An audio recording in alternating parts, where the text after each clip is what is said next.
대구학회 회장 구본욱이라고 합니다. 인사드리겠습니다.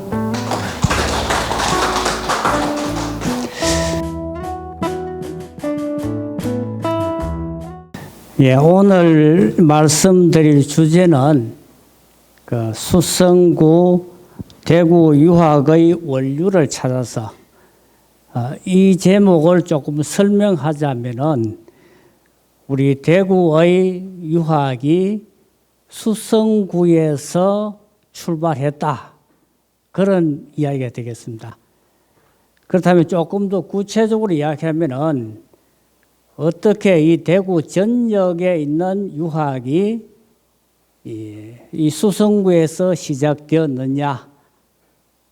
그것은 이제 우리 수성구에서 아주 걸출한 유학자인 계동 정경창 선생이 처음으로 우리 대구 성리학을 제창함으로써 그 이후에 우리 대구의 모든 유학이 이를 바탕으로 해가지고 발전하였다는 것을 말씀하는 것입니다.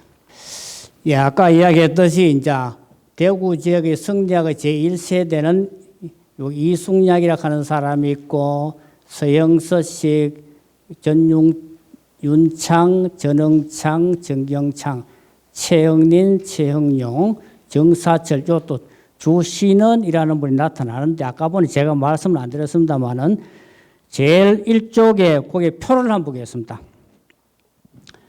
요 표에 1세대 유학자의 성명과 생졸과 자, 호 또는 생환 지인사라든지 문과 그럼 관직이라든지 본관을 대해서 전부 다 나열해 놓고 있습니다.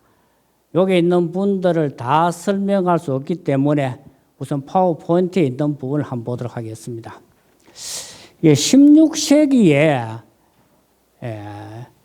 우리 대구 지역의 성리학자들이 분포도입니다. 그렇다면 16세기 이전에는 유학자들이 없었느냐? 그렇지 않죠. 우리 조선 초에 사가 서거정이라든지 대봉 양의지라든지 또는 도화라는 분 이런 분이 있고요. 고려시대 때는 또 문평공 전배경이라는 분이 있고 그 다음에 또 두문동에 들어간 다이당 최기하라는 분이 있습니다. 다이당 최기하라는 분은 정몽주와 교류를 하였고 전배경이라는 분은 정몽주의 제자이기도 합니다. 그런데 왜 그렇다면은 여기 16세기 들어와서 성리학의 제1세대라고 호칭을 하느냐? 그 이전에는 성리학을 연구했다기보다는 주로 우리 관직에 필요한 관료로서 유학을 했다는 것입니다. 그래서 그 이전까지는 학술 용어로 말하면은 주로 사장학을 했다. 그 다음에 16세기에 들어와 가지고는 유학이 지향하는 게 크게 두 가지가 있거든요.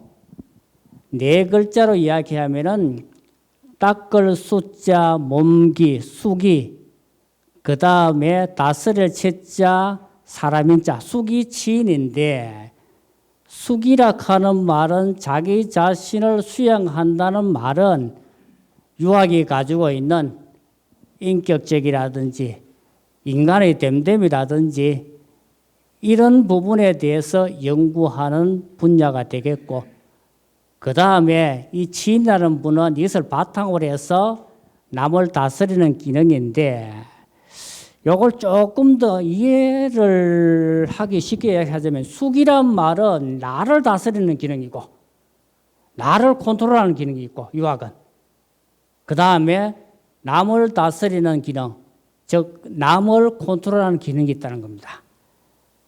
원래 이 두 가지가 원래 다 유학의 요소인데 우리나라에 고려 말에 유학이 처음 들어왔을 때는 불교라는 이러한 종교적인 세계관에서 인간의 휴머니즘을 이야기하는 쪽으로 이걸 지향하다가 보니까 주로 정치적인 측면에서 유학이 많이 활용되었다는 겁니다. 그래서 이제 조선이 개국할 때는 어떤 승리학의 이기론이나 이런 이론보다는 개국에 참여하느냐, 다시 말하자면은 그 사람들은 그 자기가 배운 이론을 어떻게 사용하느냐 하는 문제고, 그 다음에 고려에 조선에 참여하지 않는 분은 둔문동에 들어갔다는 말 혹시 들어보셨습니까? 고려에 개국에 참여하지 않는 분들은 둔문동이라고 하는 말은 막을두 문문 동네 동자인데, 개성의 한 곳에 들어가서 문을 막고 세상에 나아가지 않는, 한쪽에는 저리파라고 이야기할 수 있고 하나는 그 어떤 정치적인 참여 형태라고 이야기할 수 있겠죠.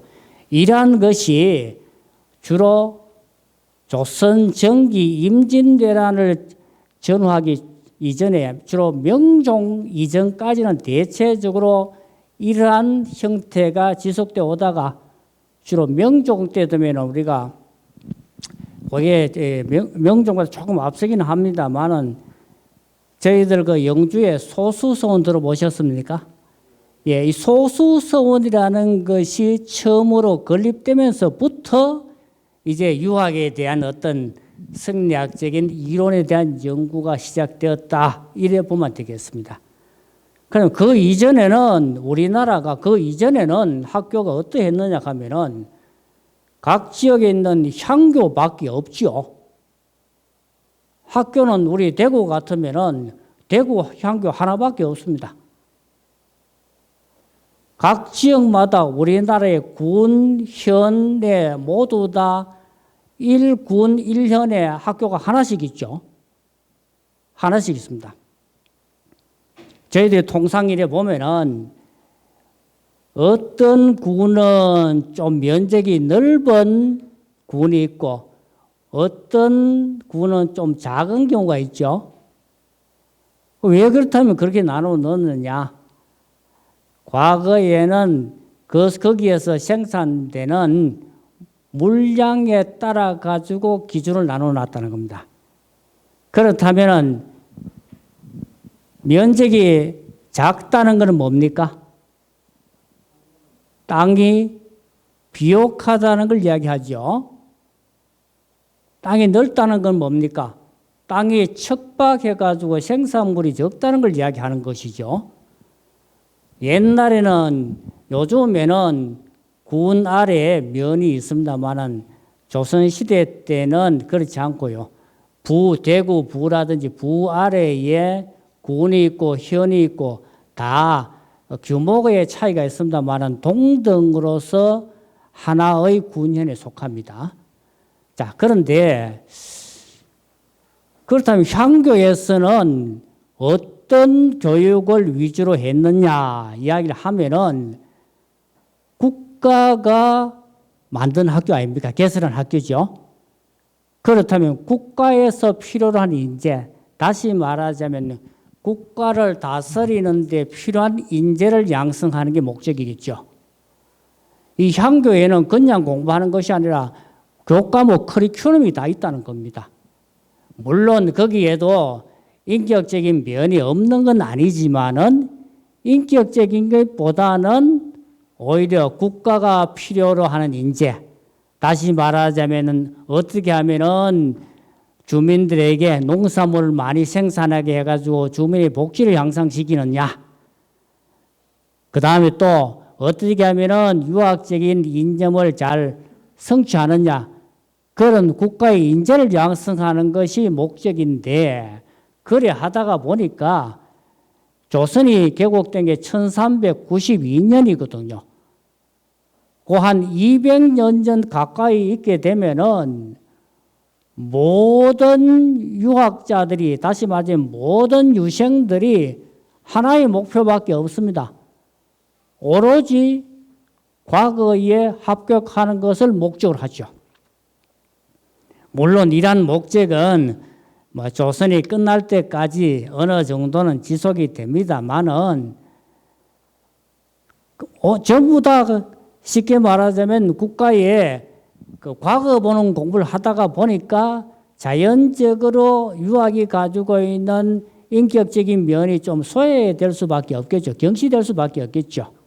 그래서 이제 유학이 가지고 있는 게 두 가지 기능을 가지고 있는데 이렇게 해서는 안 되겠다고 해서 이제 생겨난 것이 서원이 되겠습니다.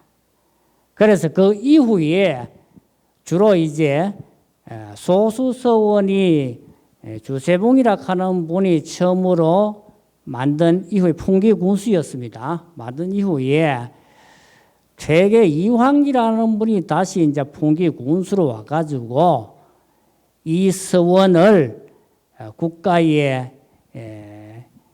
그 상소를 올려가지고 물론 뭐 직접 하는 것이 아니라 경상도 관찰소를 통해서 그걸 하죠. 그게 이제 그 경로가 있으니까.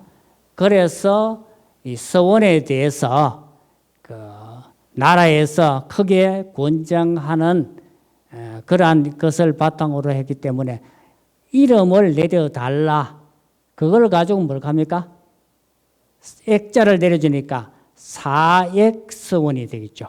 처음으로 퇴계가 풍기에 있던 소수서원을 사액서원으로 하고 난 뒤에 그 다음에 퇴계는 여러 가지 서원의 확장에 서원 건립 운동에 아주 중추적인 역할을 합니다. 물론 이제 퇴계가 직접 가서 서원을 건립하거나 그런 경우는 드뭅니다만은 대체적으로 퇴계에서 공부한 그 제자들이 자기 지역에 서원을 건립할 때 퇴계는 음으로 양으로 지원을 하죠. 그래서 우리들이 이래 보면은 퇴계라는 분이 관여했던 서원이나 또는 뭐 정자도 좋습니다. 거기에는 반드시 퇴계는 자기의 흔적을 남깁니다.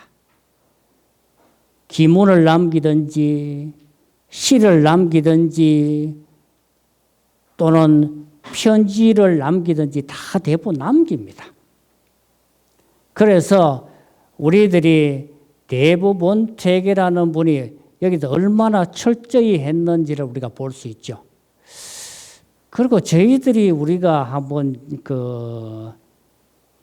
우리나라에서 뭐 여러 가지 불가사의한 일은 참 많습니까만은 제가 우리 유학에 볼 때는 퇴계는 1570년 임난 전에 작고를 하잖아, 그죠?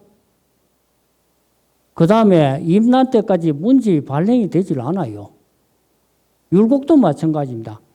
그런데 퇴계와 율곡의 저술이 임진왜란 때 거의 불타지 않고 완벽하게 남아있다는 겁니다. 이는 하나의 기적적이라고 볼 수밖에 없습니다. 그 외에 오늘 우리가 이야기하는 우리 대구 지역의 이런 부분은 우리 대구는 임진왜란이 아주 직접적으로 외적이 통과하는 길목에 있었기 때문에 거의 대부분 자료가 다 타버려가지고 연구하는데 참 어려움이 많습니다. 예, 그 다음에 제가 여기에 한번 보도록 하겠습니다. 16세기 오게 되면은, 예, 여기 조금 흐릿해졌는데, 여기 지금 파라무리한 게 여기 금호강이 오래 지나가는 것이 되겠고요. 요 낙동강이 이렇게 흘러가는 게 되겠습니다. 그런데 대구 지금 현재 요게 지금 현재 연정 서영하고 남간 서식 낙제서사원, 낙제서사원은 연정 서영의 아들이기 때문에 요 분들이 있어도 요 자리가 지금 약정 골목이 있는 바로 맞은편, 그 옛날에 그 요고가 있었던 밑에 옛 구암서원이 있었던 자리가 되겠습니다. 여기에 서사원이 살았고요. 조금 더 거슬러 올라가면은 우리가 달성을 세종 때 나라에 헌납했다는 이야기 들은 적 있습니까?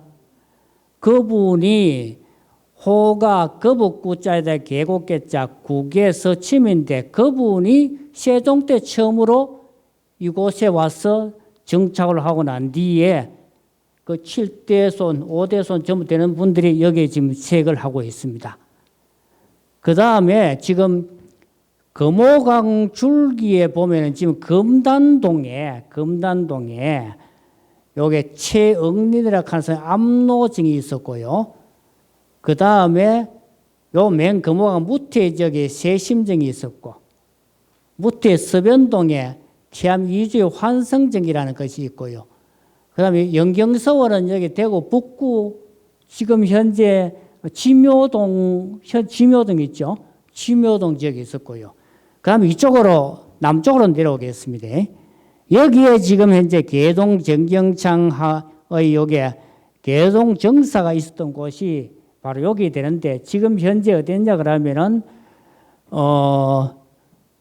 우리 파동 올라가다가 보면은 용계동 가기 전에 다리 가기 전에 그 오른쪽에 가게 되면은 거기에 옥산 전시들 제실과 그 중화 양시들 서원이 있는데 그 지역이 이적이 되었고요.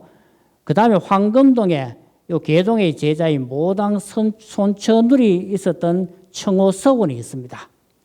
그리고 또 뭐 여러 군데 이렇게 되어 있습니다만은 이마정사철이라고 하는 사람은 낙동강 가에 있고요. 지금 여기에 우리 낙동강 밑으로 가면 하목정 가는 거 들어보셨죠? 이 하목정이 낙포 이종문의 하목정인데 이 하목정은 낙포 이종문은 계동 정경창의 사위가 되겠습니다. 그 다음에 나중에 서사원의 이강서원이 있고요. 대체적으로 16세기에 오게 되면은 대구 지역에 유학자들이 솥발처럼 일어나게 됩니다. 대부분 역사를 보게 되면은 인재가 나타날 때 보면은 한꺼번에 나타나는 경우를 들어볼 수 있죠. 그래서 우리 조선 초기에 사가서거정이라는 이런 분이 활약을 하고 난 이후에 상당 기간 동안 공백이 있다가 16세기에 적어도 이분들이 1530년대를 전후한 분들인데 이때 오게 되면은 대구 지역 곳곳에서 학자들이 나타나기 시작한다는 겁니다. 이러한 영향은 우리가 조선 중기에 퇴계 이황이라는 분이 계시잖아요.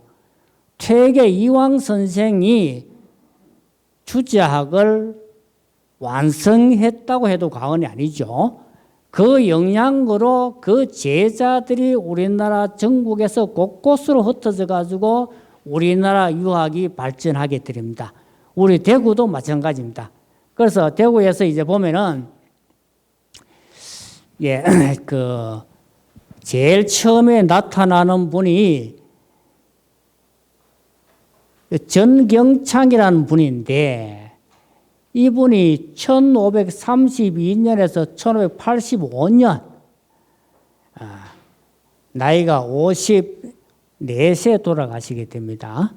이분은 자는 계하라고 하고 호는 계동이라고 부르는데 이 계동이라는 말은 우리 신천이라는 이 계곡 아닙니까? 신천이라고 하는 말은 세종실록 지리지에서부터 신천이라는 말을 사용하고 있습니다. 그 당시에 아마 물길을 새롭게 내었던 모양이죠. 그래서 이 신천의 동쪽 파동 지역을 가지고 계동 지역이라고 불렀다는 겁니다. 대부분 호는 지명을 따는 경우가 많지요. 그래서 원래 계동은 여기 계곡의 동쪽이라는 의미인데 파동을 의미합니다. 그래서 계동은 계곡의 동쪽이고 신천, 즉 파계의 동쪽이라는 이름이다. 여기에 정경창이 공부하는 강학소, 다시 말하자면 요즘 말하면 서당 또는 학교를 하나 짓게 되는데 뭐 학교라 하기에는 규모가 좀 작고요. 그래서 그걸 가지고 이름을 계동정사라고 불렀다. 요 정사라는 말은 여기 정미로울 정자에다 집사자거든요. 다시 말하자면 깨끗하다, 청결하다 이런 의미를 가지고 있는데 원래 이 말은 불교에서 사용하는 말이었습니다. 그런데 이제 그 나중에 이 주자라는 분이 이제 주로 이 정사라는 말을 많이 사용함으로 인해 가지고 이후에는 유학자들이 자기의 그 강학소 혹은 사랑채 혹은 서당을 주로 정사라는 말로 많이 호칭을 하게 됩니다. 예, 정사의 유래가 있는데 뭐 간략하게 한번 보도록 하겠습니다. 원래 이제 불교 보면은 기원정사라는 이런 말이 있는데 이런 정사라는 불교에서 사용하는 용어를 유교에서 차용을 했다. 성리학에서 차용했다. 뭐 그래 보면 되겠습니다. 예, 그 다음에 자 우리 여기 이게 지금 현재 있는 계동정사입니다. 예, 파동에 있는데 지금 현재 있는 모습이 요게 건물이 하나, 둘, 셋, 넷, 5칸이고요. 앞에 여기에 산문이 있고요. 그 다음에 이제 우리 화면을 보면서 시기하도록 하십니다. 그 다음에 보면 이제 원래는 여기 이제 무동제라는 이름이 붙어 있었는데 그게 무동이라는 골짜기 이름입니다. 그래서 나중에 이제 이 계동정사라 하는 말을 다시 작년에 다시 편역을 했습니다. 이 원래는 문중에서 무동제라는 제실로 사용했는데 계동정사라는 말을 다시 편역했고요. 이게 보면은 이제 이거는 이제 편역 이름이고 멀리서 측면에서 보면은 대충 이런 모습을 가지고 있습니다. 그 다음에 이쪽에 동쪽에는 두 개의 비석이 건립되어 있는데 왼쪽에는 계동 선생 유적비가 되어 있고 오른쪽에는 계동의 육촌 동생 제종제인 파수라는 분인데 이분은 이제 그 우리 무과에 합격해가지고 임진왜란 때도 어병을 갔었고요. 무과에 합격해가지고 병마 절도사 이품 관직을 했고 또 그 다음에 이제 병조 판서를 정직받았습니다. 그래서 여기에 이제 요분은 신도비라고 되어 있고요. 여기는 계동정경창 선생은 과거에 합격해가지고 문과에 합격해가지고 몇 살길에 나아갔습니다만은 오품인 사헌부 지평으로 있다가 이제 과거에도 좀 늦게 합격했습니다만 일찍 타계해가지고 벼슬이 오품밖에 되지 않아가지고 신도비라고 호칭을 하지 않고 유적비라고 호칭을 하고 있습니다. 예, 계동 유적비고요. 요게 계동 선생 옥산 전공 유적비 요래 되어 있습니다. 예, 그 다음에 이제 그럼 계동 정사가 왜 그렇다면은 이제 유명하게 되었느냐? 여기에 이 손처눌과 손처약 형제입니다만 특히 이 손처눌이라는 분하고 그 다음에 또 뒤에 나타납니다만 태암 이주락 하는 분이 와서 여기서 공부를 하게 됩니다. 공부를 하게 되는데 계동이 35살 때는 1566년 요 두 분의 연보에 열어되어 있습니다. 가정병인년, 요거는 이제 중국의 연호죠. 가정병인년 1566년입니다. 가을에 부친이 관직이 선무랑인데 선무랑공의 명으로 공부를 했다. 왜 그렇게 아버지가 시켰느냐, 명했느냐 하니까 계동이 이제 호를 부르겠습니다. 계동이 퇴도 이 선생, 퇴계 이왕 선생을 따라 배워 학문의 연원이 있었다. 그러니까 계동 정경상 선생이 우리 대구에는 퇴계 선생의 제자가 두 분이 있습니다. 두 분 가운데서 뒤에 또 한 분 나오는 최응룡이라는 분이 있는데 두 분은 종천안매부지간인데 최응룡이라는 분은 계동 정강창의 백부의 사위입니다. 이 두 분이 직접 퇴계 선생에게 가서 공부를 배웠다. 그래서 여기 이제 퇴계 선생에게 공부했기 때문에 그 학문의 연원이 있다. 이 말은 정통으로 계승했다는 이야기죠. 그래서 손천울이 아버지의 명을 받들어 와서 공부를 했다. 그때 손천울의 나이는 14살이었습니다. 14살. 14살 연보 14살 되고 있고요. 그 다음에 또 하는 게 뭐예요? 그 다음에 이주라는 분이 있는데 이 두 분들은 다 우리 수성구 손천울이라는 분은 상동이죠. 상동에서 그 남쪽으로 가게 되면 파동이 나오잖아요. 그죠? 상동에 살았고 이 이주라는 분은 원래 파동에 살았습니다. 그런데 나중에 15살에 대구 북구 무태 요즘에는 이제 동변동, 서변동은 나눠져 있었습니다만 이 동네는 영조 때 가서 나눠집니다. 그전에는 무태리 하나밖에 없었는데 그래가지고 15살에 파동에서 무태로 이사를 가가지고 지금 우리 무태에 보면 인천 이시들이 집성촌으로 아주 많이 살죠. 참 이주의 후손들은 굉장히 번창해가지고 제가 우리 국가도 임진왜란 때 우리 선조께서 어승에서 우리 팔공산 의변 오셔가지고 무태 정착했는데 우리 집안도 500가구쯤 상당히 번창을 했는데 이주 가구는 한 700 내지 800가구 정도 됩니다. 그래서 그쪽에 보면은 서원도 있고요. 굉장히 번창하게 됩니다. 그래서 이 두 분이 이제 요때 이제 이주는 11살.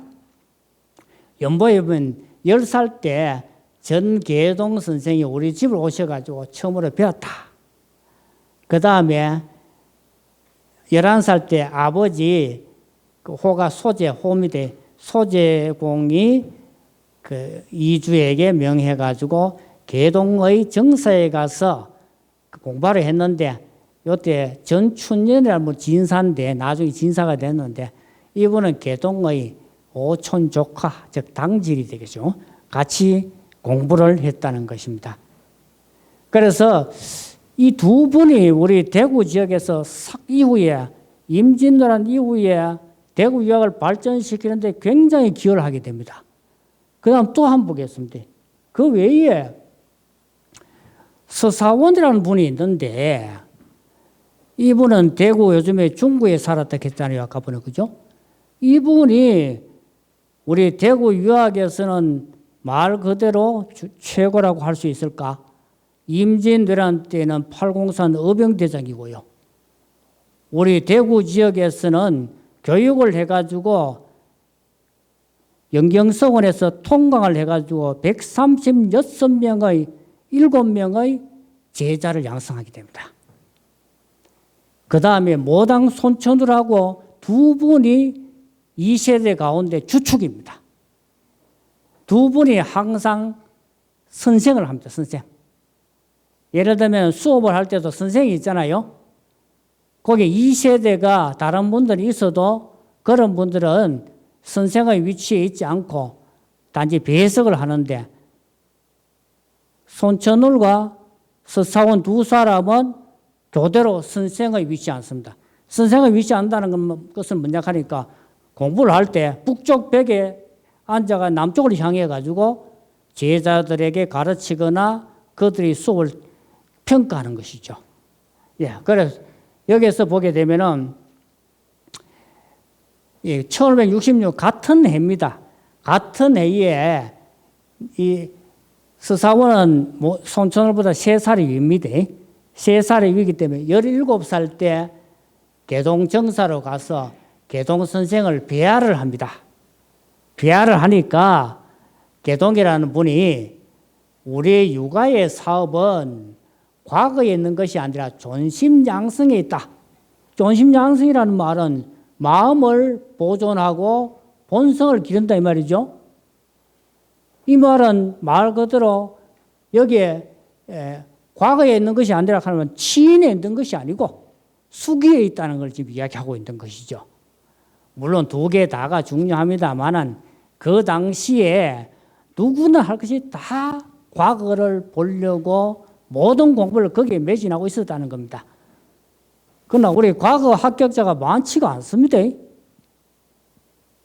조선 초기만 하더라도 임난 전까지만 하더라도 과거 합격자가 많지가 않아요. 3년에 한 번씩 시행하잖아요. 33명씩 밖에 뽑지 않기 때문에 특히 별시 같은 것이 잘 없었기 때문에 그 관리들이 과거에 합격한 사람이 많지가 않습니다. 시시한 사람은 과거에 합격할 수가 없어요. 그런데 여기서 이제 우리 여기 전경장 선생의 형제는 나중에 과거에 합격을 합니다. 형제가. 두 분이 합격을 하고요. 나머지는 전부 다 합격을 하지 못합니다. 그러나 나머지 분들이 전부 다 생원진사시는 다 합격을 합니다. 생원진사라는 말은 요즘 말하면 하나의 자격 시험입니다. 그분은 시험을 처하했기 때문에 예를 들면 관직에 나갔다 가지고요. 나라에 죄를 지어 가지고 관직이 삭탈되어도 진사는 자기 시험치가 합격했기 때문에 진사는 없어지지 않습니다.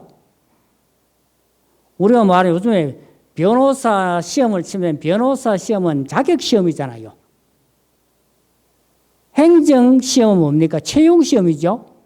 행정고시 합격하면 다 공무원 채용을 하는데 사법 시험은 합격을 해도 거기에 채용하면은 판사도 될 수 있고 검사도 될 수 있지만은 채용 안 하면 변호사는 자격을 가지고 변호사 시험을 하잖아요. 쉽게 말해 판사나 검사도 변호사 자격은 다 가지고 있는 것이죠. 그래서 생원지인사는 이 두 개가 같은데 시험 치는 과목이 다릅니다. 진사시험은 제술이라 그래가지고 뭔가를 시험의 제목을 내가지고 글을 짓는 것은 진사시고 생원시는 경전의 내용을 묻거나 경전의 내용을 얼마나 알고 있느냐를 테스트하는 것이 생원시입니다. 이 두 개가 이제 속가인데 생원진사에 합격한 분들이 대과에 즉 문과에 합격해서 많이 합격을 하죠. 그런데 지금 나오는 분들은 1세대는 모두 생원진사 합격을 다 합니다. 예, 그 다음에 이제 또 어떤 이야기 하냐, 여기 심경이랑 하는 책을 한 권 주면서 심경이라고 이제 유학에서 마음 공부하는 아주 중요한 책이 있습니다. 거기에 이제 이 책을 하나 주면서 자, 이 전경창이 서사원에게 당부를 하는 것이죠. 그대는 진실로 이 책을 잘 읽어야 한다. 그대는 모름지기 잘 읽어서 오늘 내가 주는 뜻을 저버리지 말라. 이런 부탁을 하게 됩니다. 나이가 1세대와 2세대의 나이 차는 대부분 20살 차가 납니다. 아버지 빨라죠. 낙제 서사원은 1550년이고 모당은 1553, 손천울은 호가 뭔데 모당인데 1553년생이고 그 다음에 이주는 56년생이고 개동이 32년생이고 자기 형님인 전응창이 29년생이고, 그 다음에 송담 최응린이 29년생이고, 이마 정사철이 30년생이고, 대부분 20살 정도 차가 납니다. 1세대, 2세대.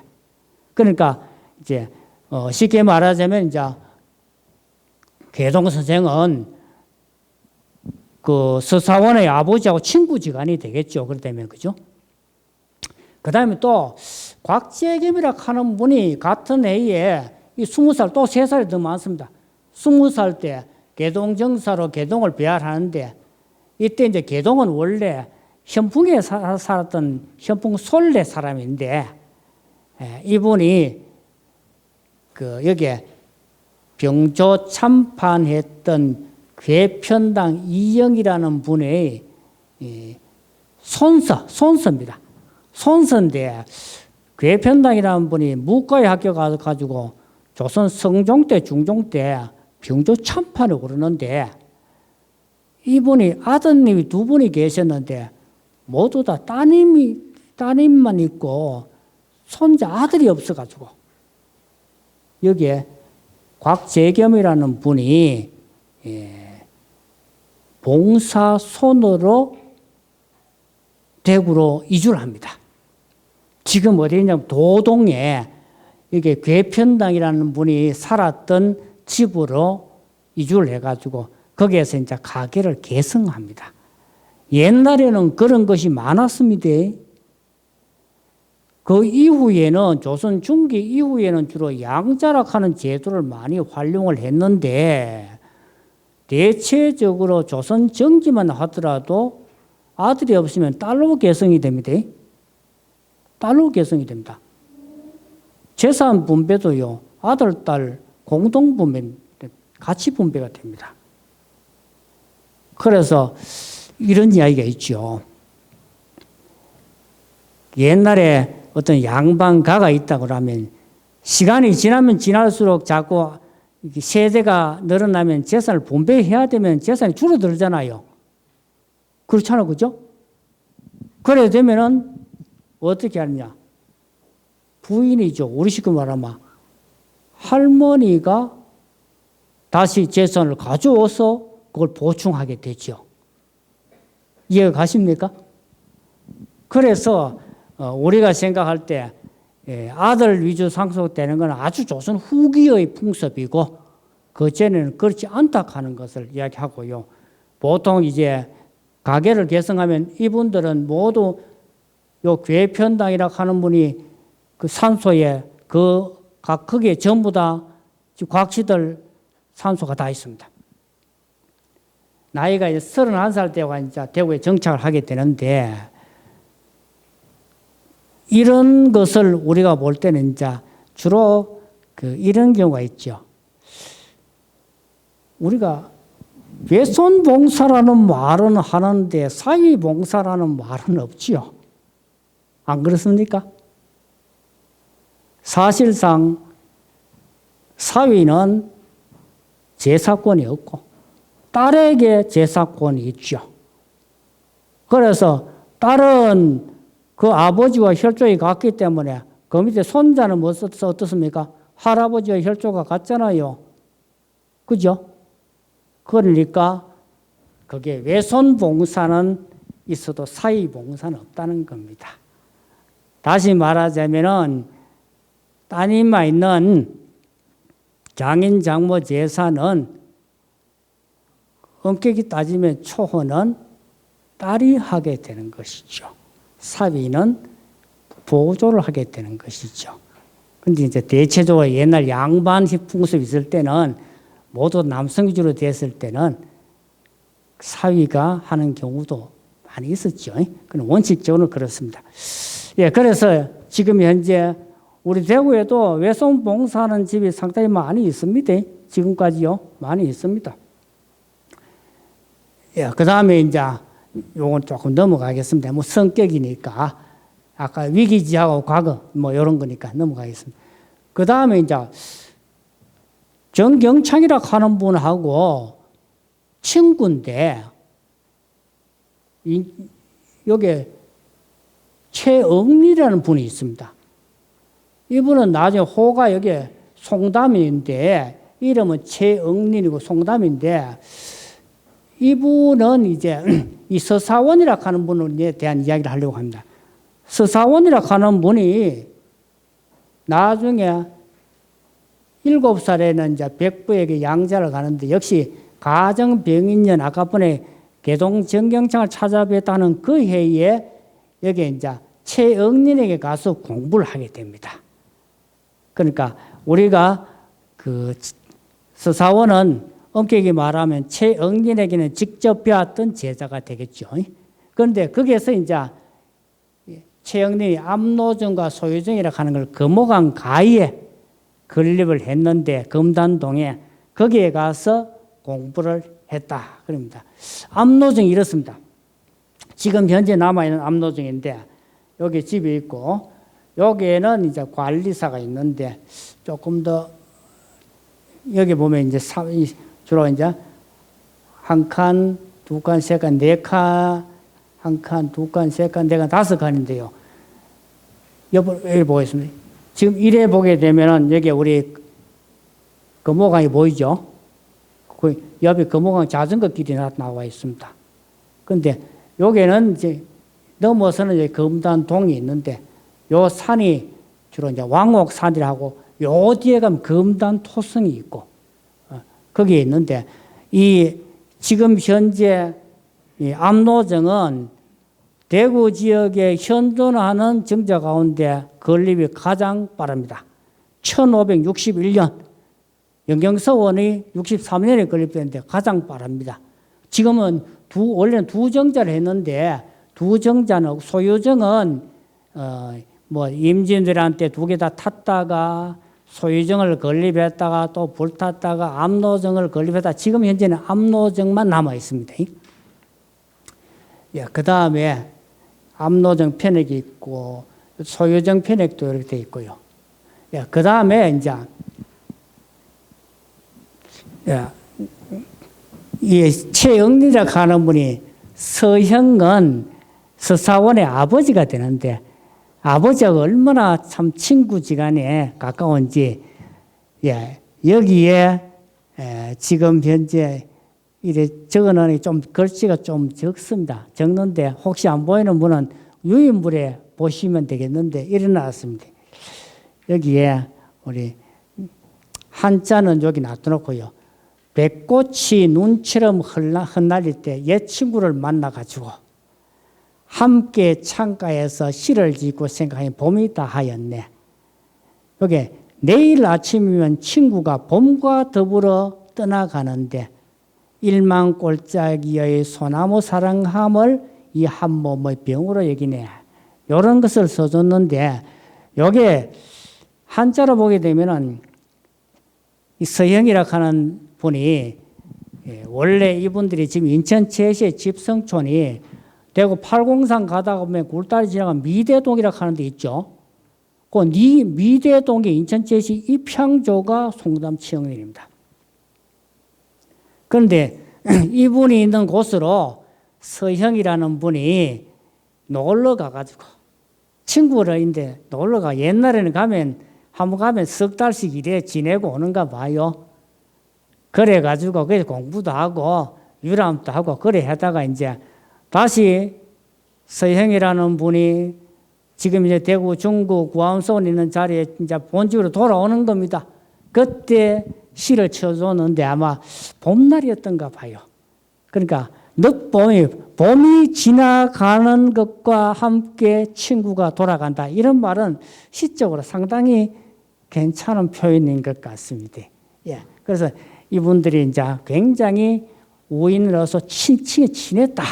그런 걸 이야기합니다. 예. 그 다음에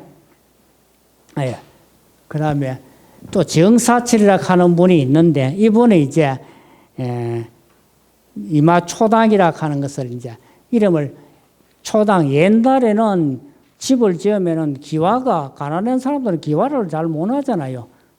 초가집이기 때문에 초당이라고 이제 이름을 하는 것이지요. 그래서 또 암을 이겨가지고 금암 초당 또 짓기도 하고 나중에 선사서당도 건립하게 되는데 이분이 나중에 선사서당은 서사원에게 계승이 됩니다. 예. 금암서당은 지금 이런 모습을 하고 있습니다.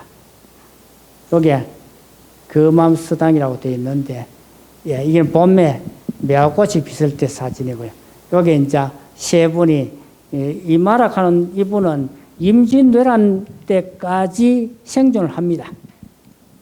나머지 1세대는 거의 다 타계를 하는데, 그래가지고 제일 마지막에 나이가 임난이 날 때 62이었는데, 서사원이 팔공산에서 임진한테 어병을 결성하고 난 뒤에 정사철 이마 선생에게 어병대장을 좀 맡아달라고 청을 하죠. 그 당시에는 대구 지역에서는 최고 스승이었죠. 생존해 있는 분들 가운데서. 그래서 이마라는 분이 그 다리에 종기가 난 것으로 인해 가지고 그 사양을 맡을 수가 없다고 이야기하고 난 뒤에 그 다음에 이제 서사원이 실질적인 어병대장을 맡게 되죠. 그러고 난 뒤에 이분은 임진왜란이 일어나고 난 그 다음에 1593년에 피난지에서 타계를 하게 됩니다. 그 다음에 이제 문제는 영경서원이라고 하는 것이 나타나는데 지금까지는 1세대는 다 이제 설명이 되었습니다. 여기에 영경서원은 어떻게 건립하느냐? 1563년 소수서원이 건립된 20년 후입니다. 20년 후. 정확하게 20년 후에 가을에 공사를 시작해가지고 3월에 상량을 하고 1565년 10월에 완공한다. 그러니까 65년부터 이제 서원이 완성되었으니 강화를 하게 되겠죠. 그런 여러 가지 이제 강당도 있고, 요즘에 이제 서원에 있다 보면은 강당 좌측에 동쪽에는 동제라 그러고 서쪽에는 서제라 그러고, 그 다음에 문도 있고 그렇게 되겠죠. 예. 그 다음 이제 영경서원은 처음에 건립할 때 전경창 혼자 한 것이 아니고, 요게 이숙량이라고 하는 분이 있는데, 이분은 원래 안동분입니다. 안동분의 농암 이현보라고, 어부사를 지었던 농암 이현보의 아들인데, 이분이 이제 대구로 이사를 오게 되는데, 어떻게 이사를 오게 되느냐 하니까, 이분이 제일 맏 형수가 북구 서변동에 원래 사람이라요. 풍천 임시인데. 그래서 여기에 이숙량이라는 분이 호가 매암인데, 이분이 원래 맏형수하고 나이차가 형님하고 제 끝동생이니까 나이차가 많이 나잖아. 그죠? 자기 밑에 동생이 한 분이 있긴 있습니다만은. 그래서 형수 댁으로 심부름을 왔다 갔다 하다가 보니까 이 지역이 가장 아름답다고 해가지고 아마 정착을 했다고 합니다. 그래서, 그런데 여기에 이제 하나 넣는 게 뭐예요? 예, 요거부터 합시다. 예. 그런데 지금 현재 남아있는 기록 가운데서 이숙량이라는 분은 물론 개동 정경창보다는 나이가 한 20살 많습니다. 많은데 역시 퇴계성 제자입니다. 그러니까 대체적으로 서원의 건립은 퇴계 선생의 제자가 한다는 말이 맞죠. 그래서 매암이라고 하는 분이 상당히 뛰어난 분이고 학자로서도 굉장히 높은 자질을 가지고 계십니다만, 이분이 영경서원을 건립하고 난 뒤에 한 10여 년 후에 다시 고향으로 돌아가 버립니다. 그래서 역시 이제 대구 유화가 1세대 가운데서 전경창이 주도를 해서 수업을 강화를 하게 되는데, 그것이 기록에 남아있는 것이 하나 있습니다. 여기 이제 정경창이라는 분이 여기 원래 1563년에 보통 이제 건립을 시작했는데, 상냥을 한 것이 64년이니까 이제 64년에 이제 건립을 했다. 이래 하면서 여기 지금 이제 곽재겸이라는 분이 정경창이라는 분이 제문을 하는데 그 제문 속에 이런 말이 있습니다. 여기에 대구는 선비들이 공부할 장소가 없었습니다. 이숙량이 창도하고 개동이 함께 도왔습니다. 그래 이야기하면서 서원의 건립은 갑자년 봄에 이루어졌는데 어떻게냐 화암이라 하는 경우는 원래 영경성을 화암서원이라도 가거든요. 영경서원의 서쪽에 아주 아름다운 바위가 있는데 이 바위가 뭡니까? 꽃화자, 바위함자 꽃바위가 있습니다. 그래서 이 화암의 봄이 깊고 옥겨의 가을이 깊어갈 때 학도들이 쫓아 유람하며 시를 읊고 즐거워하였습니다. 학문을 논하며 권면하고 장려하였습니다. 여기에서 1세대가 2세대에서 강의를 했다는 게 처음 기록이 남아 있습니다. 나머지 강화가 님들한테 다 불타버리고 남아있질 않습니다. 그래서 여기에서 이제 옥계는 뭐냐? 원래 이제 주자가 사용한 말인데 물이 아주 맑아가지고 옥처럼 맑은 계곡인데 영경서원 건립 앞에 보면 동화천에서 내려오는 계곡이 있습니다. 동화천이 있습니다. 그 동화천을 옥계에 짝을 맞추기 위해 화암에 짝을 맞추기 위해서 옥계라고 이야기하죠. 산을 이야기하면 물이 나와야 되고요. 그래서 이제 쉽게 말하자면 학도들이 화암에 봄이 오고 나면은 유람도 하고 시도 읊고 그렇게 공부를 했습니다. 또 이제 봄이 나오니까 그다음 뭡니까? 가을이 나와야 되겠죠. 짝이 되잖아, 그죠? 한시는 항상 짝이 되거든요. 거래는 대부분. 그래서 옥계에는 가을에 깊어갈 때 학생들이 쫓아 이렇게 유람했습니다. 쉽게 말하자면 선생님에게 공부를 했습니다. 그런 이야기를 하는 것이 나타나 있습니다. 그래서 이러한 강학은 전경창이 개동정사에서 강학을 했던 것이 영경서원으로 확대가 되었는데 개동정사는 동네 학교고 영경서원은 이후에 대구 전체의 학교가 되어버립니다. 우리 대구 지역에는 모든 서원이 지금은 서원이 많이 있잖아요. 이 서원들은 거의 대다수가 영조 이후에 대구 유학의 1세대들을 재양하기 위해서 건립한 것이고 그전에는 뭡니까? 대구에는 영경서원 하나밖에 없다는 겁니다. 향교 하나, 서원 하나밖에 없었던 것이죠.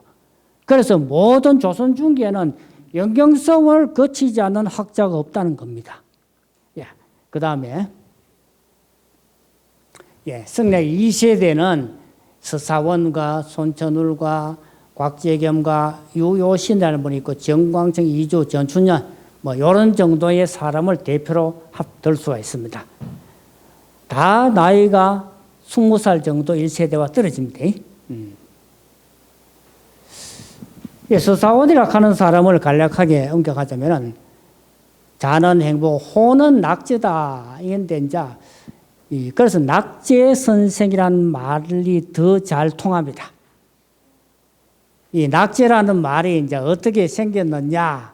그거는 이제 옛날에 주자가 공부를 할 때 연평 이동이라는 선생님에게 공부를 하고 난 뒤에부터 유학의 도를 더욱 즐겼다 하는 미락제라는 말이 뒤에 나옵니다. 그 말에서 미자를 떼버리고 낙제라고 자기의 호를 사용합니다. 원래요, 옛날에 성리학이 발달하기 이전에, 성리학이 송나라 때 아닙니까? 송나라 이전에는 당나라죠. 당나라 때까지는 뭡니까? 불교가 발달했던 시대죠. 서양으로 따지자면 뭡니까? 중세 시대에 속하는 것이죠.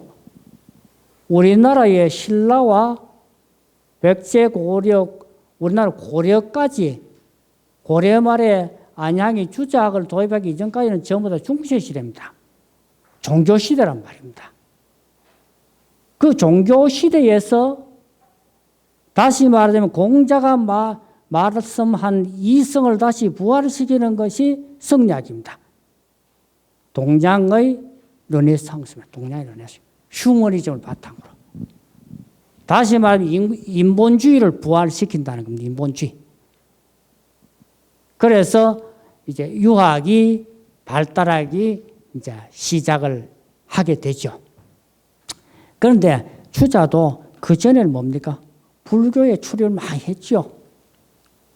불교에 가서 성불교 같은 데 들어가서 공부도 하고 그런 게 많았습니다.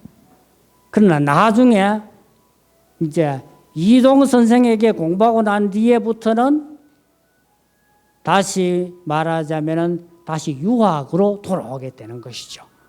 유학자들 가운데 그런 사람들이 상당히 많습니다. 응?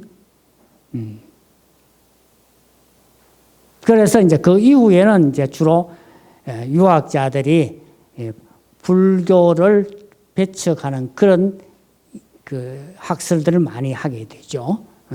우리 조선에 보게 되면 안양에 들어온 뒤에 정도전 같은 분이 불교를 비판하기 위해서 불시잡변대라는 것을 저술하고 그래 하지 않습니까? 그게 다시 말하자면은 종교적인 신앙의 세계에서 이성의 세계로 나오기 위한, 극복하기 위한 그런 과정을 이야기하는 것이죠.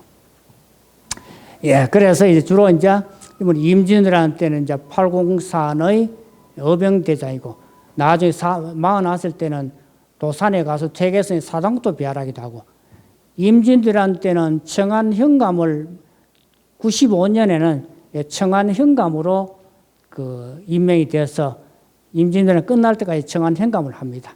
그 다음에 52세 때 돌아와서 이제 선사제를 중건하고 1605년부터 이제 영경서원과 요 선사제는 자기의 강학소입니다. 자기의 서재인데 이 두 곳에서 이제 본격적으로 학생들이 수업을 하게 됩니다.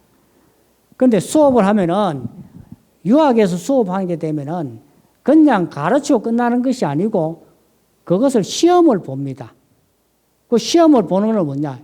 예를 들면은 오늘 논어 1권을 다 배웠으면 논어 1권을 얼마나 알고 있는지 그것을 외우기를 시키는 것이죠. 그것을 가지고 외우는 것을 강자가 원래는 우리 강의한다고 많이 이야기하잖아요. 요게 외울 강자입니다. 강을 통과했다 하면 거의 통강입니다. 합격했다는 말이죠. 그걸 기록해 놓는 것이 대구 유현 통강록이 지금 다 남아 있습니다. 지금 이때까지. 1605년에서 13년까지 수업했던 것이 30회 분량이 다 남아 있습니다. 여기에는 누가 뭘 수업했다 하는 게 다 나타납니다. 이게 나타나기 전까지는 문제를 보면은 조금 성적을 조작해 놓은 게 조금 있습니다. 요즘은 옛날에는 이제 통과하면은 통이라 하는데 그보다 더 작은 수에 해당되는 대통 내지 이제 보통 큰데 대통이라 하기도 하고 그 다음에 그게 이제 또 때로는 그냥 뭐 통이라 이야기하기도 하는데 대통이 있고 그 다음 통이 있고 그 다음에 약자가 있고 그 다음에 거칠 조자가 있고 그 다음 대체 그 사이에 또 다른 단계가 있으면 대체 5단계 하잖아요. 수, 우, 미양가 이렇게 표시하잖아요. 그죠? 수는 우수하다. 빼어나다. 우는 우수하다. 미는 아름답다. 양은 양호하다. 가는 가능성이 있다. 이제 그렇게 평가를 하는 것이죠. 그런데 여기에도 이제 5단계로 평가하기도 하고 7단계로 평가하기도 하는데 그 세분화하기도 합니다만은 그것이 전부 남아 있고요. 출결 사항이 다 기재돼서 굉장히 엄격하게 되어 있습니다. 결석하게 되면 사전에 결석해도 내야 되고요. 나중에 사후에 내는 건 또 별도로 기록되어 있고요.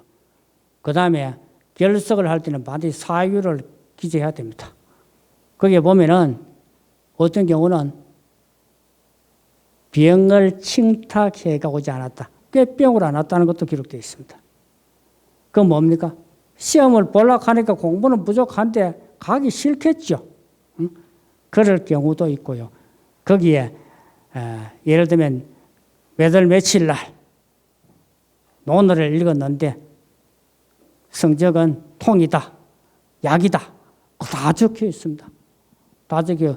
그것이 이제 우리 옥골에 지금 대구 지금 해안동입니다만 둔산동에 옥골에 백브람 종택에 초서로 된 그 강의록이 하나 있는 걸 제가 그 정자로 해가지고 지금 학계에 다 보고를 해놨습니다. 아마 여러 군데 통강도 있습니다만은 그렇게 완벽하게 되는 통강도는 현재 우리나라에서 아직까지 확인되지 않고 있습니다. 지금 아마 보물급으로 지정이 돼야 될 것 같습니다. 예. 그 다음에 학문의 성격 같은 건 아까 이야기했으니까 이제 위기지학이라고 하는 말 인격 위주 넘어가겠습니다. 예. 그 다음에 수사원이 또 연경선에 지었는 신대 요것도 넘어가겠습니다. 우리 그거 다 있습니다. 자, 여기에서 지금 서사원이 옛날에 강학했던 선사제 자리는 이강서원이라는 서원이 옛날에 지어져 있었는데 대원군 때 다 회출이 되고 난 뒤에 사당 묘원은 없고 현재 요 강당만 남아 있습니다. 예, 요게 이제 이강서원이라는 이런 이름이 있고요. 그 다음에 여기는 강당의 완락당이라는 강당에 적혀 있는 것이고요. 그 다음 손천으리라 하는 사람은 뭐 기도고 호는 모당이고 본관 일찍이다. 이열은 또 이제 임진왜란 수성현 사면의 대장을 했고 나중에는 낙제가 할머니가 돌아가시고 난 뒤에 아버지가 먼저 돌아가시기 때문에 성중상이 되죠. 성중상으로 상을 당했을 때 모당이 다시 어병대장을 맡습니다. 그런데 아까 낙제도 참 위대하다 하는 건 뭐냐? 임진왜란 당시에 다 일기가 다 있어요. 그 난리통에 적어놓은 일기가 있단 말입니다. 원래 임진, 계사, 갑오, 을민년에 청안현감을 가게 되는데 그 을민년 전까지는 다 일기가 남아 있습니다. 그 가운데서 열흘 정도 비는 일기가 있는데 그걸 뭐라고 적어놨는지 그 뒤에 종이가 떨어져서 열흘 동안 못 적었다고 적혀 있습니다. 그러니까 임진왜란이 일어나는 그날부터 자기가 청안현감을 갈 때까지 거의 다 일기에 남아있다는 겁니다. 이 일기는 뭡니까? 대구의 역사책이죠. 그런데 모당이라는 하는 분도 이분도 참 대단한 게 48살 임진왜란이 끝나고 난 뒤에부터 1600년 임진왜란은 1588년에 끝납니다. 88년에 89년도 1600년에부터 돌아가실 때까지 모든 일기가 남아 있습니다. 모당이라고 하는 분은 아주 수를 하셔가지고요. 82살 1634년까지 생존하시는데 그게 일기가 다 남아 있습니다. 조금 여담이 될 수는 있겠습니다만 경상감령공원이요. 우리 대구에 설치된 게 임진왜란 이후에 설치가 되거든요. 1601년에만 왔다 가는 그 연도는 있어도 월일은 어느 곳에도 기록된 것이 없습니다. 지금까지 몰랐는데 제가 저작년에 모당 일기를 통해서 논문을 통해서 밝혀나왔습니다. 음력으로 5월 24일 날, 양력으로는 6월 24일 날 그날 경상 감령이 공식적으로 설치됐다는 것이 확인되었습니다. 그 일기에 적혀 있다는 겁니다. 그러니까 일기는 단순한 일기가 아니고 대구의 역사책이라고 봐야 되겠죠. 모당이라는 분이 철저히 기록을 하는 그야말로 도출한 그 정신을 가지고 있습니다. 그래서 대구 지역은 임진왜란 당시부에서 조선 중기 쪽에는 거의 일기를 통해서 사료로서 사용할 수가 있습니다. 예. 그 다음에 이제 뭐 영모당에서 30년간 통강했다. 문과 급제자가 16명이고 사마시 합격자가 16명이고 무과도 2명이고 서원 배양도 15명이고 사당에 배양되고 3명이다. 이렇게 되어 있습니다. 예, 그 모당이라는 분이 참 돌아가실 때 우리가 현인들이 대부분 이래 보면 돌아가실 때 그 기록해 놓은 걸 보게 되면 고종기라는 이런 걸 기록해 놓은 걸 보면은 굉장히 그 참 수양이 됐다는 걸 많이 볼 수가 있는데 공부가 됐다는 걸 볼 수 있는데 모당 타계할 때 이렇게 적혀 있습니다. 82세 인조 12년 1634년 6월 초하루에 자신의 죽음을 예감하고 선대의 모세에 성묘를 하고 재생들과 또 강학을 하고 이런 좋은 일을 이제 다시 하기는 어렵겠다. 원컨대 제군들은 각자 부지런히 힘쓰라.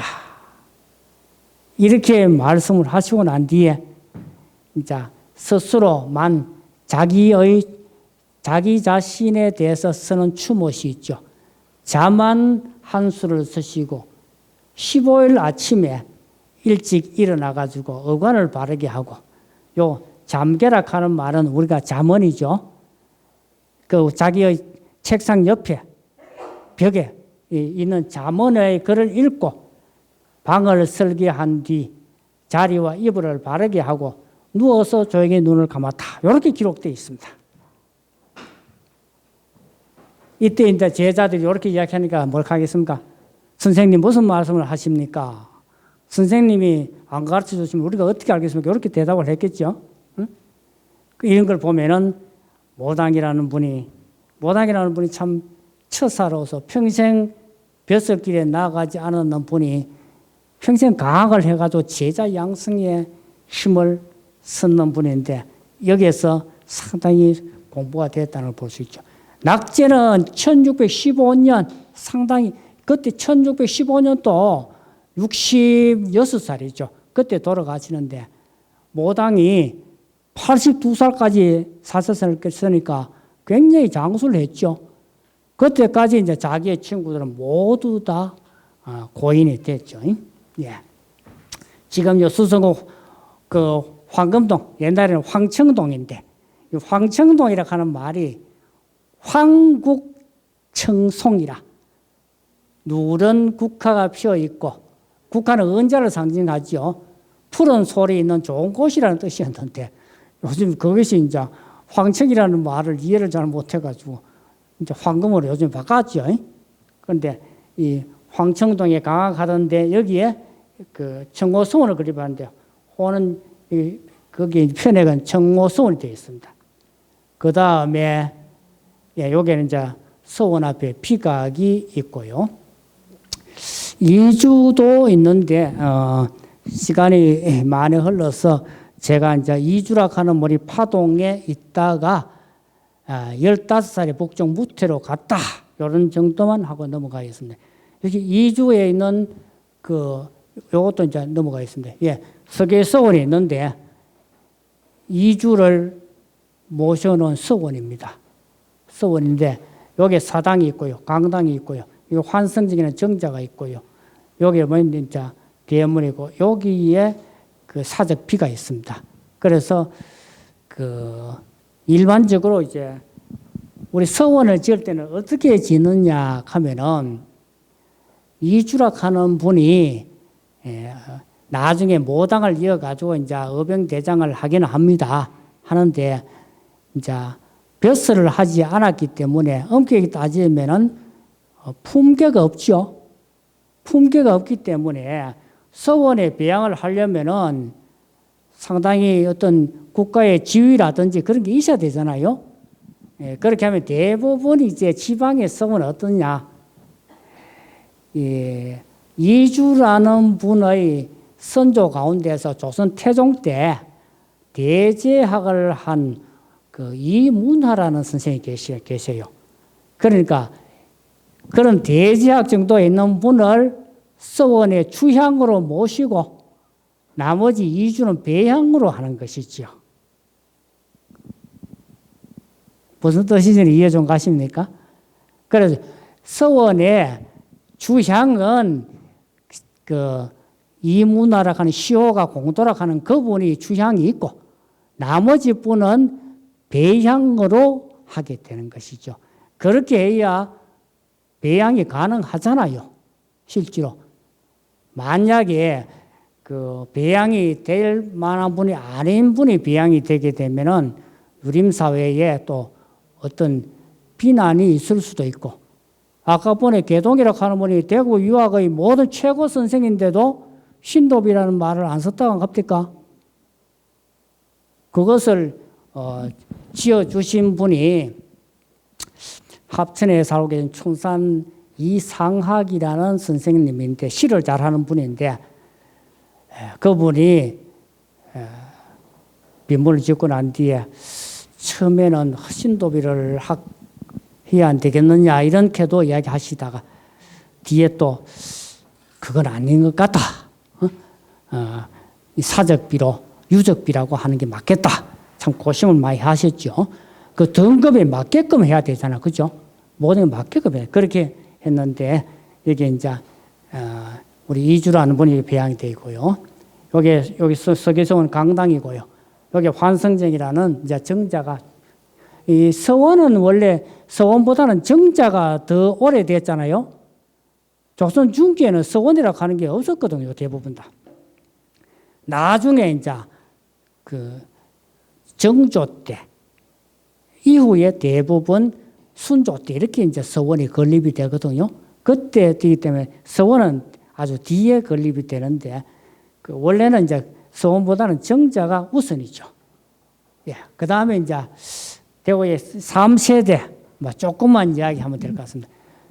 2세대가 낙제서사원과 모당 손천울입니다. 두 사람이 강학을 하게 되는데 어떻게 하냐? 1605년부터 34년까지 하면 30년이 되죠. 30년 안 됩니까? 낙제가 1615년에 돌아가시고 난 뒤에 모당이 혼자 20년간 통학을 합니다. 20년간. 그 이전에 영경서원 건립 때까지 합치면은 70년이 해당합니다. 70년. 70년에 해당하는데 1세대, 2세대, 3세대를 거치면서 대구 지역이 유학의 고장이 된, 학문의 고장이 된다는 겁니다. 그래서 이 2세대가 자, 2세대 유학자들로부터 강화를 받은 사람을 주로 여기 3세대라고 한다. 이분들은 통강이라는 평가 과정을 거치면서 아주 철저히 교육을 받았는데 1차는 1605년부터 15년까지 요 15년이 낙제가 타기 안 됩니다. 예, 요때까지는 서사원과 손천울, 낙제와 모당 두 분이 강장을 하면서 주로 선사제, 낙제의 강학소하고 영경서원 두 곳에서 강을 합니다. 그 다음에 낙제가 타개하고 난 데는 이제 2차는 1615년부터 모당이 타개한 34년까지인데 이때는 어떻게 하느냐.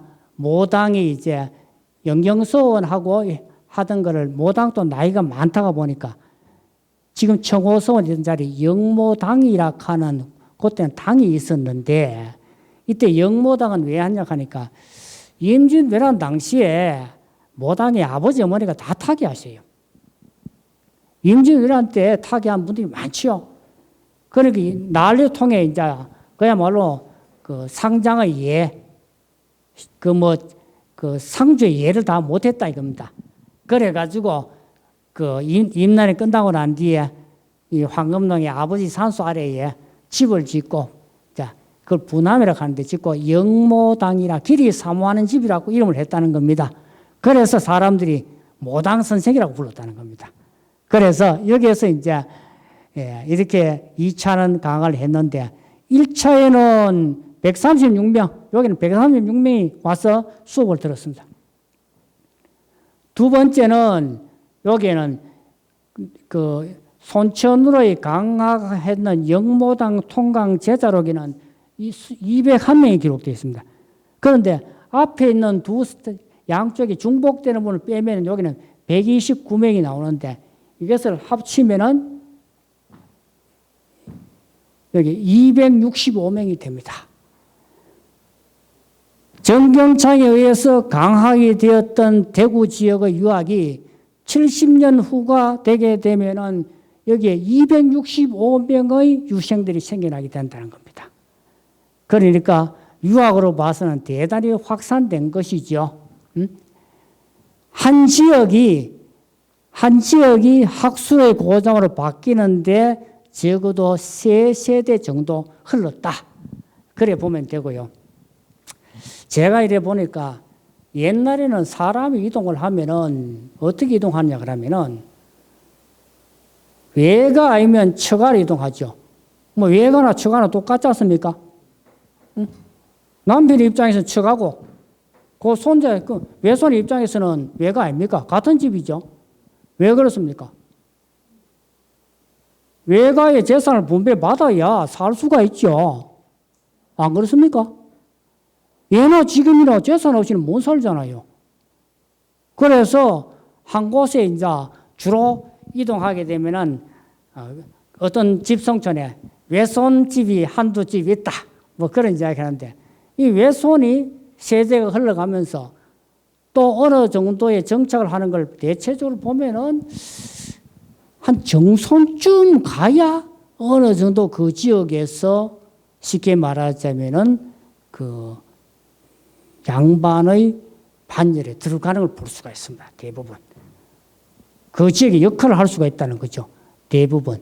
그래서 이제 저희들이 인물을 고찰하려고 하면 굉장히 이제 우리 주의 깊게 봐야 하는 것은 족보를 갖다 놓고 할머니가 어느 집에서 오셨는가를 잘 살펴보면은 우리 집의 이동 경로를 알 수가 있죠.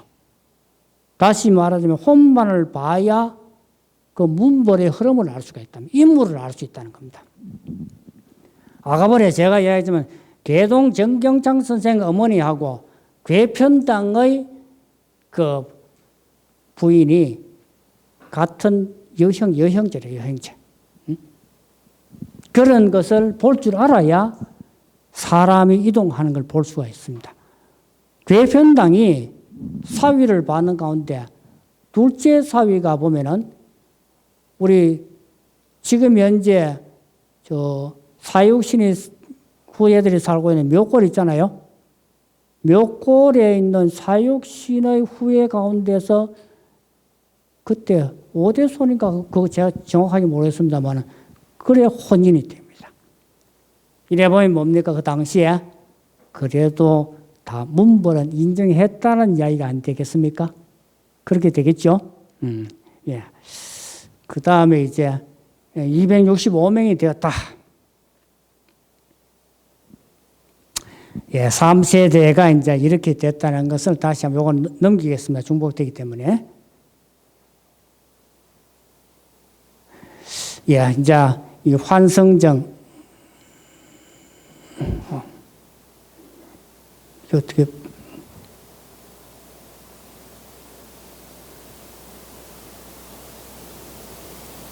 예.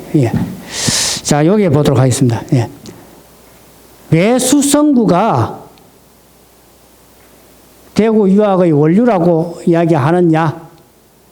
이것은 이제 여기 아까 대구 유학이 정경창의 수성구 파동의 개동정사에서 시작이 되었다.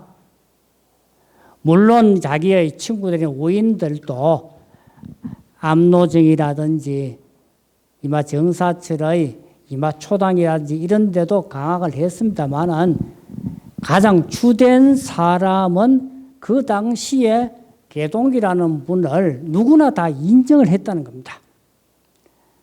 개동이 타계하고 난 뒤에 우리 대구 지역에서는 최고 많은 재문이 그 당시 생기게 됩니다. 개동이 54살이 될 때 서울 한양에서 사원부 지평 벼슬살이 할 때 거기서 이제 타계를 했는데 거기에서 이 대구까지 운굴 해오려고 하면 그때 가을을 거쳐가지고 그때 가을쯤 되는데 겨울을 거쳐가지고 그 다음에 3월쯤 돼가 도착하게 됩니다. 그때 현재 개동정사가 있는 그 무동제 뒷산에 안장을 하게 되는데 그때 친구들이나 제자들이나 그 다음에 한장에서 벼슬에 갇혔던 관리들이 전부 제문을 해가 오는데 그때 있는 제문이 아마 조선 후기에 이르기까지 가장 많은 제문이 아니겠느냐 저는 그래 봅니다. 이 제문은 우리 과목이 지금 뒤에 가면 모당에 대한 강좌가 있어서 제가 오늘 이야기를 안 했습니다만은 모당이라 하는 분하고 개동이라 하는 분의 사제지간의 정이라 하는 것은 대단한 것이죠. 쉽게 말하자면은 모당이 안 계셨으면 개동의 사직이 남아있지 않습니다. 모당은 개동의 일대기인 행장을 저술하고요. 그 다음에 개동이 그 당시에 임난이 끝나고 남아있었던 만제문을 전부 합쳐가지고 문집을 편찬해 놓습니다. 예, 물론 발행은 조선 후기에 1800년대에 가서 그 방송에서 그 발행이 됩니다만은 그만큼 모당이 서성에 대한 정은 꿈속에서 서성을 배우고 그런 내용을 모당 문집에 많이 있는데 그걸 보면은 참 그 사제지간이 세상에 이럴 수가 없을 정도로 참 대단한 것을 볼 수가 있습니다. 예, 그래서 이제 시간이 많이 흥가돼서 여기에서 그 다음에 이제 또 영경서원의 강학을 통해 가지고 대구 유학의 르네상스 시대, 제가 황금 시대를 열게 되었다. 이래 이야기했고 이것은 지금 현재 영경서원의 강학은 개동정사 강학이 확대된 것이다. 그렇게 제가 보고 있습니다. 그 다음에 여기에서 이제 아까 이야기했던 것 거의 반복이 됩니다만 정경창은 1세대 성리학자들 가운데 명주였다. 그 다음에 서사원, 손천울, 곽재겸, 유효신, 정광천, 이주 이런 2세대들이 모두 다 정경창을 직접 빼앗거나 사숙으로 해가지고 서성으로 간주를 했는 분들이고요. 그 다음에 이제 2세대들은 임진왜란으로 소실된 영경성을 중건하게 되고 제3세대 유학자를 양성하게 됩니다.